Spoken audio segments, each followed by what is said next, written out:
So in this video, I'm going to give you an introduction to working inside of Reaper and adding insert and aux effects and starting to do some basic mixing. So the first thing I'm going to do is I'm going to check my audio preferences. I'll go to Reaper, Preferences, Audio Device, and you'll have a bunch of options in here. You'll have to sort of experiment to find the right one for your current application. If you're just using your built-in audio, then you can just use your default system device. In this instance, I'm streaming the audio from Reaper to my screen capture program. And if you had a digital audio interface, like I have a Babyface Pro plugged in right now, you can send audio to that. Here you can also set update your sample rate and your buffer size if you need to. I'm going to leave it at 48,000. That's normally what I set it to most all the time. All right, so I have a bunch of audio files recorded in here. And I'm zooming in and out by, I'm using a trackpad, laptop trackpad. I'm zooming in and out by two-finger swiping up and down to zoom in and out of these tracks. I'm going to make new tracks for all of these. So you can insert a track here, and it'll make a blank track. Or you can just drag and drop into an empty space on the down here, and it'll make a new track for you. And I'm going to name these tracks. First off, these tracks are not recorded to a click, right? So right now you can see up here that we have time measured in bars, in beats. And I don't want to worry about that. I'm actually only worried about absolute timing, like seconds timing. The lower number there is seconds, and the top number is bars and beats. So since these tracks aren't referenced to time at all, I need to make sure that my click or snap to grid is disabled. So snapping to grid will make it so that your cursor will only be able to be set at where the lines are. So I can't set my cursor in between the lines. And here I'm trying to select things. I'm only selecting chunks. And in this instance, that's not applicable because these audio recordings are not aligned to these lines at all. So I'm going to turn off snap. That's a good setting to know about. And so now I can move my cursor anywhere I want. And when I click to select, I can select any amount of audio. So I zoomed in and out, and I'm going to rename these tracks appropriately. So I'm going to zoom out, go back to the beginning of my timeline, zoom in. I'm always going to zoom wherever this cursor is set. So if the cursor is set here, I'll zoom into the beginning. This is, I know, an acoustic guitar fingerstyle part. I'm going to solo this track, so that means I'm only going to listen to this track. All right, so this is like a blues guitar part. I'm going to solo this track. What is this? So this is kind of like a strummy guitar part. And this track went to Zimbabwe in 1971. Alright, so it's a text of me just reading some text. So I'll call that Vox.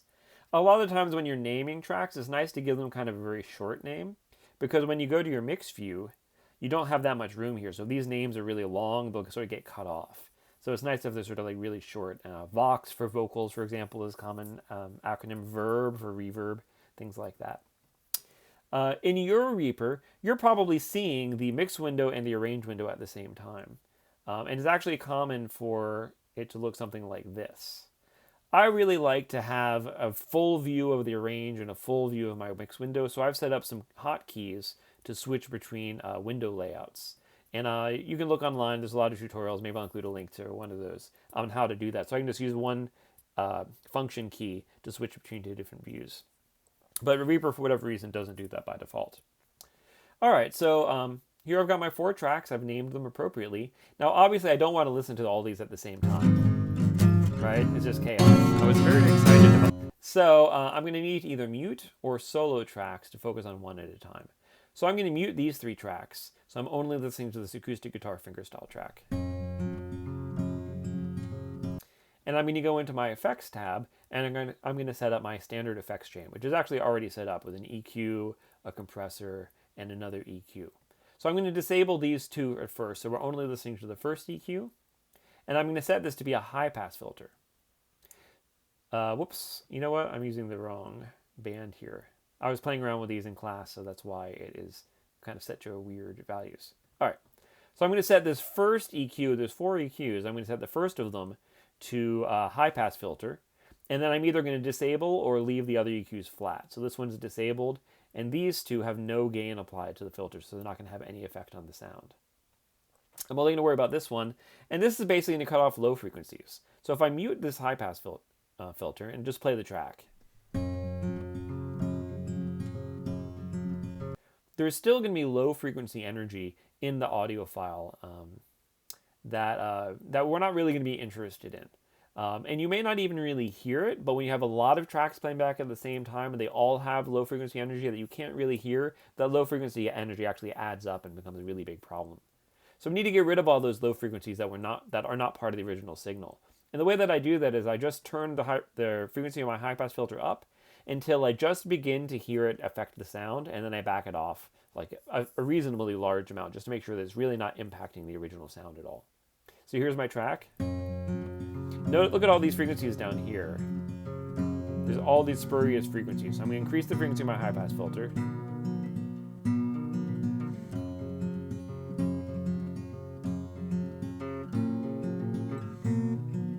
There actually are some reasonably low frequencies because I'm playing a part with bass notes in it, and so there are low frequency content of the guitar sound itself. Notice what happens if I increase my high-pass filter too much. We've lost some presence in the bass region. This actually maybe isn't a bad thing. But to compare, and it's really good when you're working with EQ, to compare between what the unprocessed sound and the changes that you made, it's really good to compare them to hear the difference. So I'm going to bypass this EQ and sort of play a little bit of each one so you can hear the difference.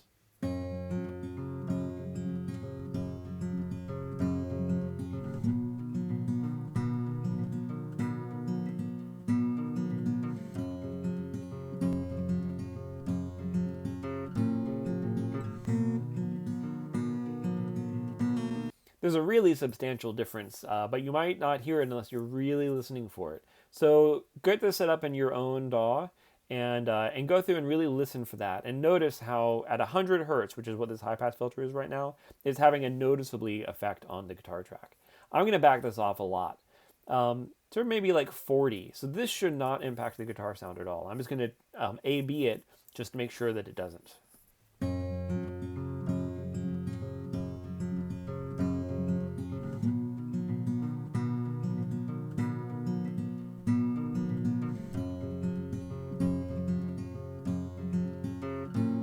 It's really on this note that I'm really hearing that. Whoops, not that one, this one. So that low note is where the high-pass filter is going to impact it. So just to focus on that note, I'm going to select just a section of audio, and I'm going to turn a looping on down here. And now it's just going to keep playing that same chunk of audio. And I'm going to make this loop be shorter so I can just hear that same.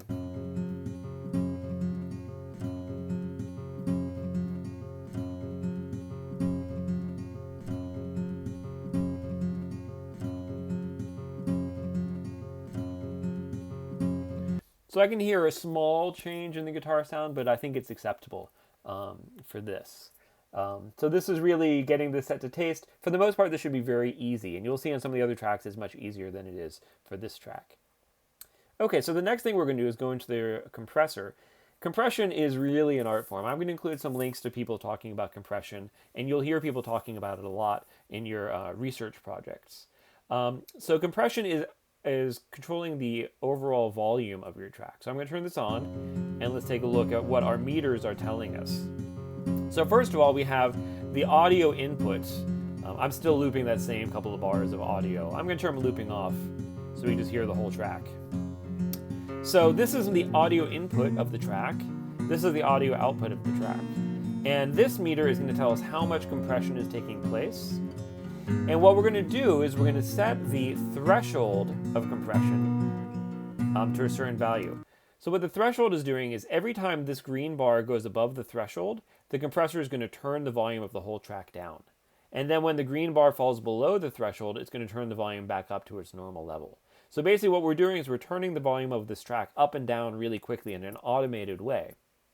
And so as I bring this threshold knob down, we're not hearing anything yet, actually, because we have to do two things. Because at the threshold, we also have to say, how much do we turn the volume down once we've passed the threshold? So right now, when we pass the threshold, the output volume is going to be a ratio of 1 to 1. And that's not going to make it, there's going to be no change. So no matter what value the threshold's set at, we're not going to see anything over here. If we turn this ratio up to like 2 to 1, now when the audio passes this threshold, we're going to see a little bit of gain reduction here. And that's just telling us how much we're turning the volume down based on the inputs. So the thing about compression is best experienced as a very subtle effect. You shouldn't notice compression. It should be very mild.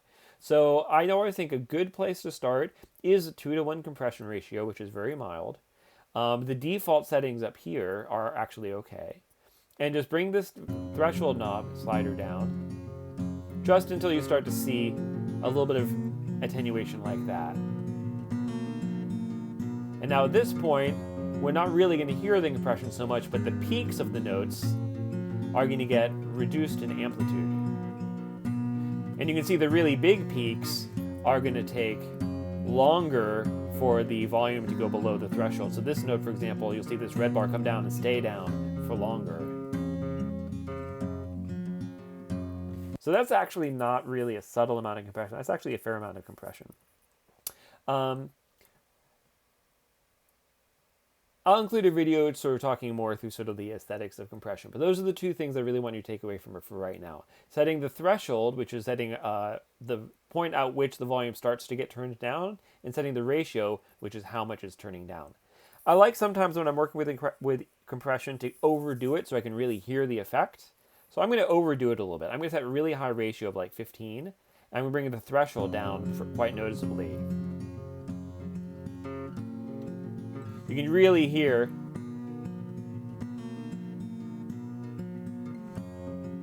this sort of like swelling in volume.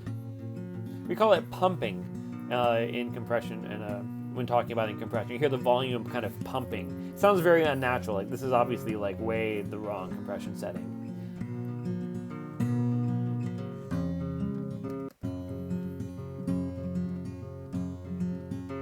So just for reference, I'm going to go here and just loop that much.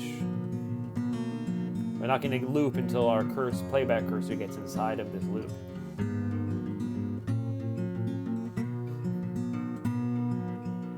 And even with this, you can kind of hear when this note gets played, the volume gets turned down and this little swell as the attenuation goes away right at that note.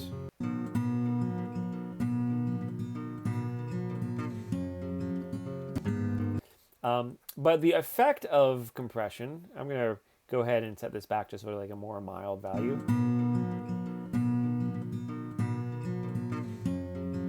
The effect of the compression is to just even out the overall track. And it'll be more noticeable when you're playing it with other tracks at the same time.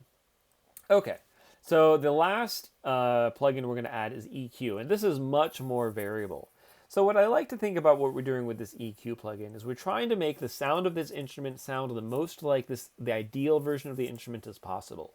So we're able to have a lot of power to change the sound of this instrument by using various EQs. We already have a high-pass filter, which shouldn't really impact the sound at all. Similarly, the compression should be mild enough that it doesn't really impact the sound at all. This setting, we can impact the sound a lot.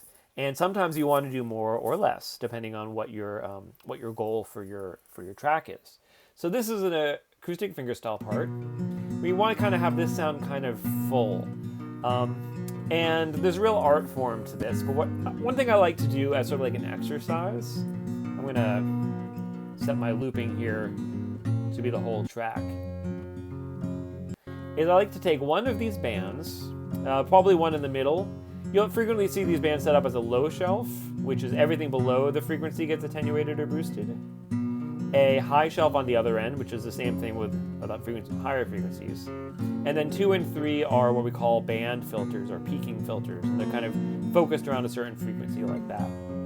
So with these band filters, I like to set the bandwidth, and I'll set this up so you can see what the bandwidth control does. It basically controls how wide of a frequency band that EQ is controlling. I like to set the bandwidth really narrow, and then I like to just turn the gain up kind of high and just sweep it through the audio spectrum and listen to the different components of the sound.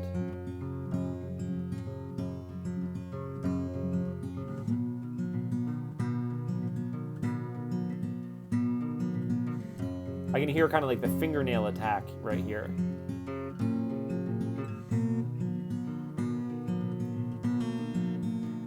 There's kind of a chiminess here, like the metallic string rattle.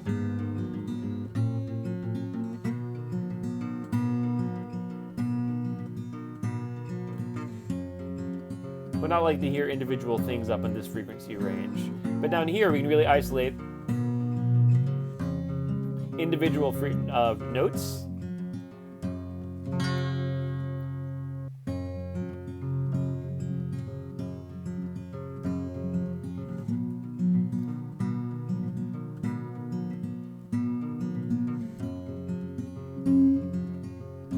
So when you really center on a note, you'll hear it really start to jump out.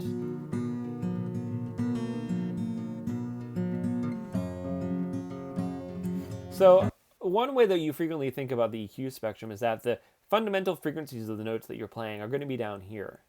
All of the frequencies up here are just sort of like the harmonics and the overtones of the sound that you're listening to. This section is like the low mid range, and this section is normally you want to get rid of some of this content because the low mid range of a lot of different tracks playing at the same time kind of conflicts with each other.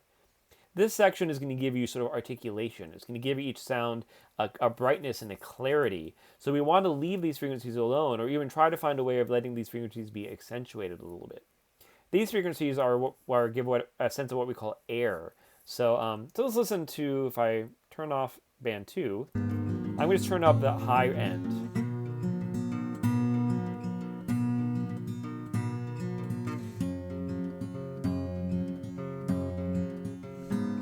You can really hear like a openness. You hear all these high frequencies that make it feel like it's in a room, kind of. So a good starting point, and a starting point that I normally start at, is to take a band filter and give it kind of a medium bandwidth and reduce a little bit of the frequencies below 500 to 1K. Take another band filter, bring it up here, and just give like a 1 dB boost, like a very small amount of gain to the frequencies up here. You want to be really careful here because you make sounds very harsh and tiring to listen to if you boost here too much. And then similarly, you can boost a little bit of the high, of the really high frequencies with this high shell filter. But again, you want to be really careful that you don't boost too much and it becomes very sort of fatiguing and too bright. A better way, if the sound is not bright enough, is to be more aggressive down here and really get rid of some of those low mids, and then the brightness will be louder relative to this low mid. So let's listen to it. I'm going to just play around with it a little bit. You can hear the changes. And then you should try messing around with it yourself and seeing if you can listen to the effects of moving these EQs around.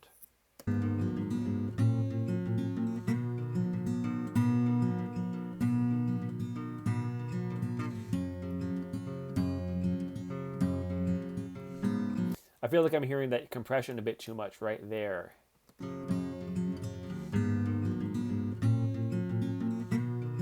So I'm going to set the ratio a little bit lower just to really give a very gentle compression on those notes.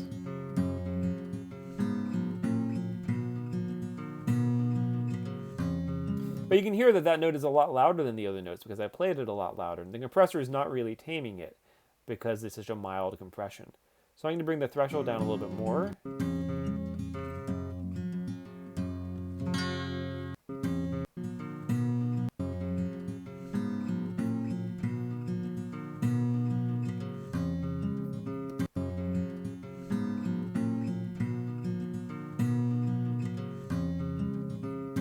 So a compressor is not a magic box. You're not going to be able to totally make this sound the same volume as the other notes without making it sound artificial. There are ways of turning the volume down using automation to fix that kind of thing if you need to. But it's also okay. I mean, human performances should have some variation. So there's nothing wrong with that note jumping out a little bit. But the compressor will help to sort of even things out in some way. All right, anyways, I got derailed because I was listening to the compression and found myself being bothered by it. So I'm going to go back to my EQ now and listen to my EQ. I'm going to A-B so I can hear the difference between the EQ settings that I have and the original sound.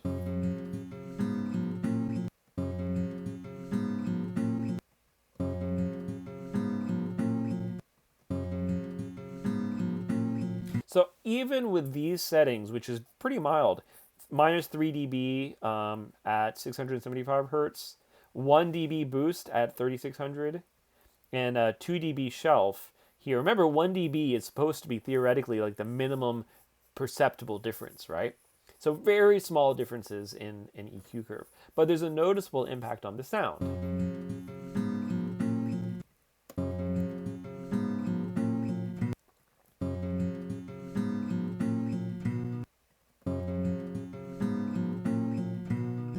So the way that people sometimes talk about the differences in sound in this context is if something feels boxy or kind of closed, it's this frequency range.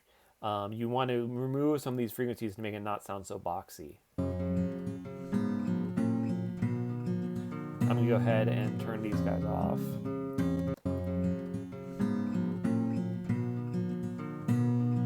I'm going to bring it back down now. That wasn't the greatest example of boxiness.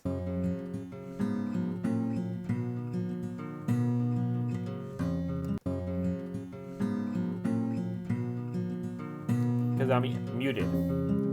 Now, there we go. All right, so that's boxy. Sounds is like in a really small box. And I'm going to bring it down. And we don't have that effect anymore. I don't need to bring it down as much as I just did.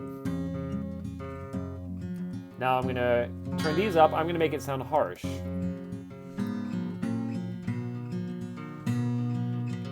That's way too much EQ. It's way too bright.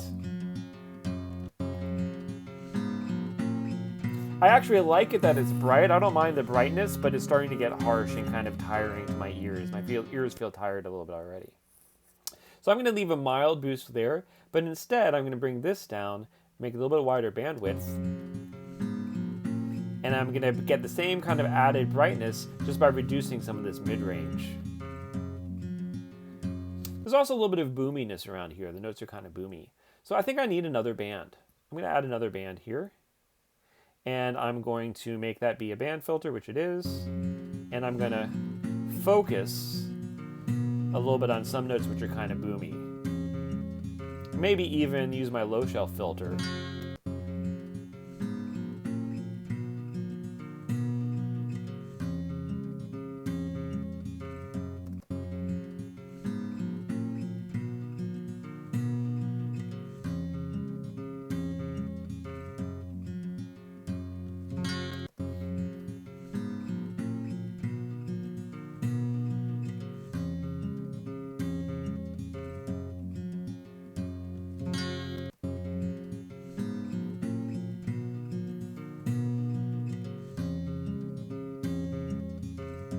By making this filter, this EQ narrower, I can focus on specific elements of the sound. You can almost hear like the difference between the fingernail scraping the string versus the string vibrating against the frets.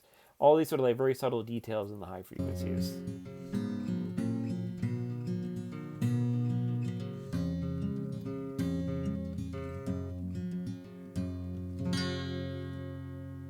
Okay, so that's starting to get someplace. So that's the basic EQ chain you're really going to want to use for everything. So I'm going to go and copy those just by selecting them and copying. Go over here and paste them into this track.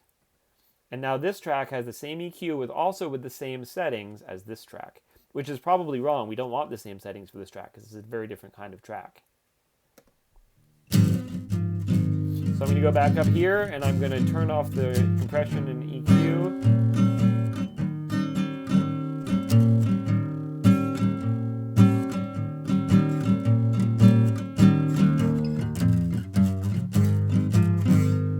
So this high pass is actually a little bit more aggressive than the other one, but actually I want it because I don't want this to sound so boomy. Go to my compressor, I can see that there's a really broad range of volumes in this. Look at the peaks between those different things. So I'm going to need to sort of tame this with my compressor a little bit to get some more normality. I'm going to increase my release time a little bit, so I don't hear the pumping so much. When the gain gets turned down, it just stays down for longer.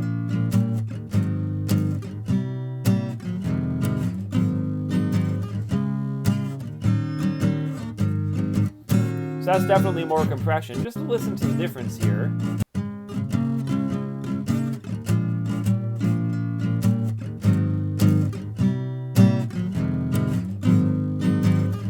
really hear it right here.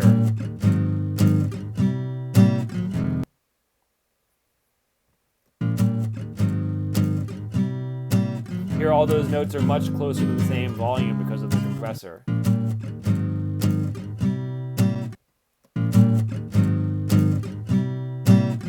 Wow, that's a huge difference. That might be a little bit too much compression, actually. I might back off a little bit or make the ratio be a little bit more mild.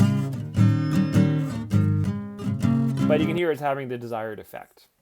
Go back to the EQ here. And I'm going to set all these to sort of 0 again because I want to sort of start from scratch. All right, so let's take a look at the mid-range.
So one of the big problems with this part is that it's very boomy. Without the EQ on, you can hear those bass notes are really sticking out a lot.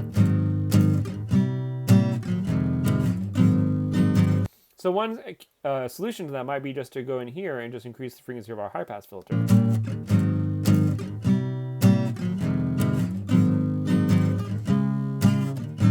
And the nice thing about this is that it reduces all those low frequencies before the compressor, so it doesn't interact with the compressor so much. And the compressor will actually kind of engage less because there's less energy going into it. I like that, actually. I'm going to keep doing that.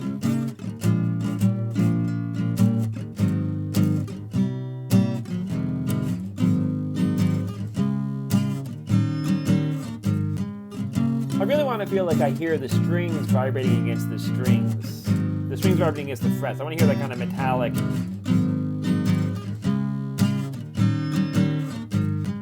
Something like that. Sometimes I'll do a lot is I'll increase it too much until I get to a place that I like, and then bring it back to a little bit more moderate level.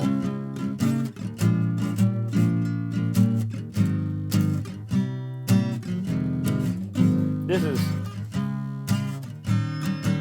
here I'll kind of like thin that sounds too much.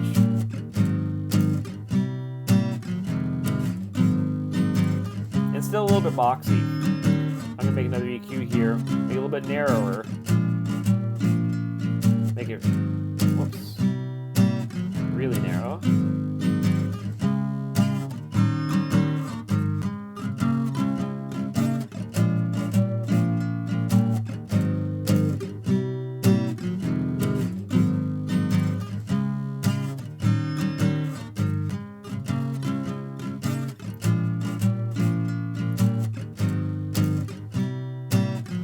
So what I'm really listening for here is the right balance between the low end and the high end.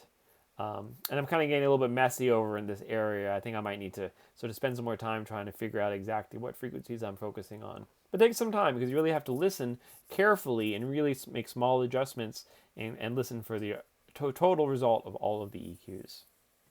All right, so now that we've added our 3 insert tracks, or effects to this track, I'm going to go through and add some reverb to it. So if I just listen to it by itself,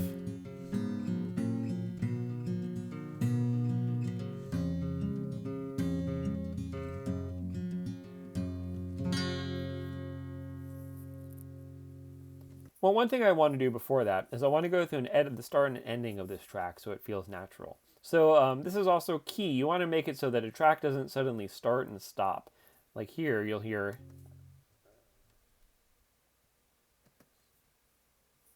especially if I do something like this. You can just hear the end of that track all of a sudden, right? You want to make it sound like it fades out naturally. But you also don't want extra silence and room sound. There's sound here that we're not really hearing very much. I'm going to get rid of all that. And then do a nice fade out, really gentle.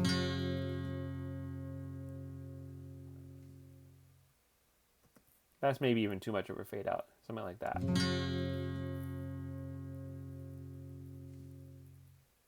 You can also hear right there, there's a slight movement. Probably I was standing, I straightened up or something like that. You could hear kind of like a little rustle against the guitar. So by itself, I think this is okay, but if I had lots of tracks in here, I think I might add this fade to be a lot longer.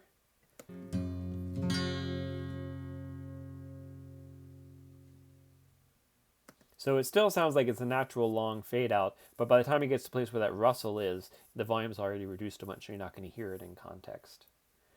So the endings of tracks, a lot of times will have those kinds of long fades, but the beginning of a track, normally, I will make it so it starts right at the first note. So if I bring this up, you can see right where the beginning of the waveform happens. I'm going to have it so it's faded in right before that first attack of the sound happens. And you don't even really notice that it started.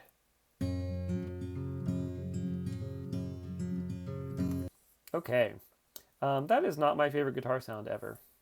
I'm going to do a little EQ just to try to get something I'm a little more happy with here.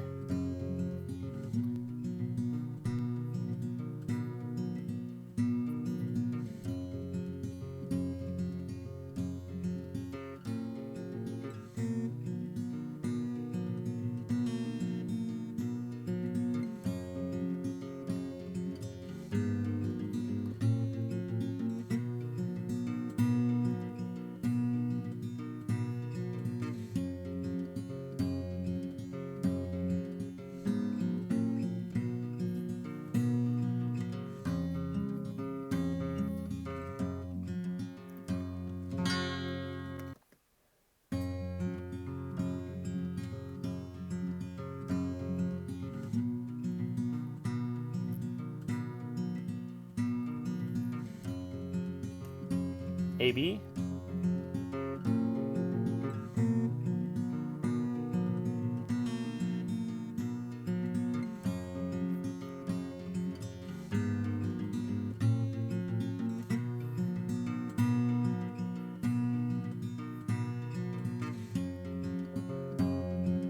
You know how boxy it sounds.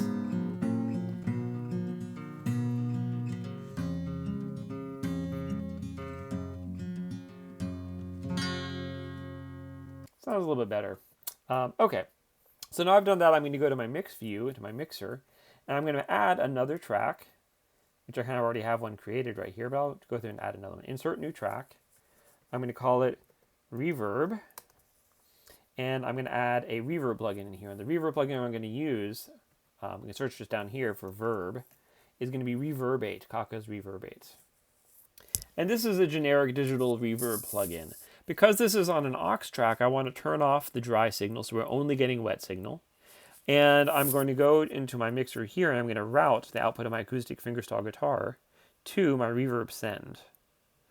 I'm going to send it, you can change the amount, the level being sent to the reverb send here. So if you have different tracks sending to the same send, you can change the relative balance here. I'm going to make sure it's post fader, which it is. And I'm going to play it. And here we can see some level coming out of the reverb. And when I stop the track, you can hear the reverb ring.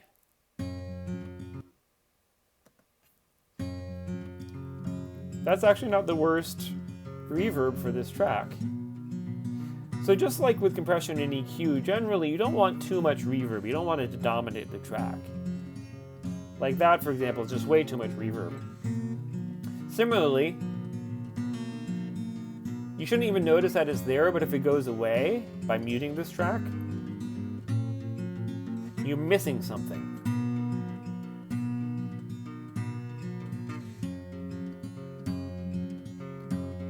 it just adds a depth to the sound, which is really nice and really pleasant. That's actually okay. I'm going to leave it like that. That's kind of a mild reverb. If you wanted to increase the amount of reverb, you can do a couple of things. Turn the level up, either by sending more here, or by increasing the level of the reverb overall, or by changing the level here. You can also change to make it so the reverb is longer. So here's a really long reverb. Hear how long it takes for that to fade out. That's too long for this kind of music.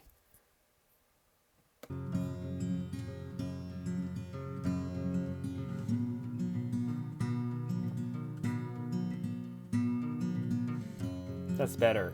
Dampening will change the amount of high frequencies, so it's going to change kind of the sound of the reverb. I'm going to increase the volume here so we can really hear the reverb. Hear how the reverb is brighter or darker. Just to make it really obvious.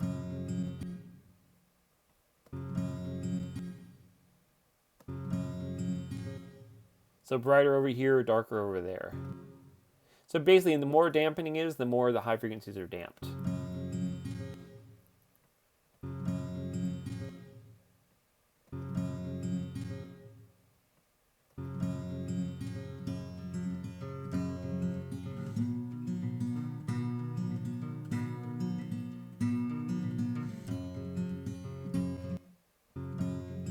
And again, you get to the reverb setting set right, you don't even really notice that it's there.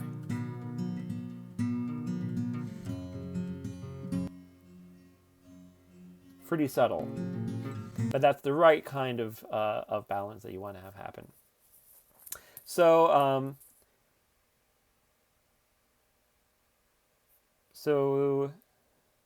that's everything I want you to get a handle on for today, in terms of the insert effects, in terms of the aux send to a reverb track, and in terms of being able to work with audio in the arrange menu to be able to edit start and stop points of audio tracks by using fades appropriately.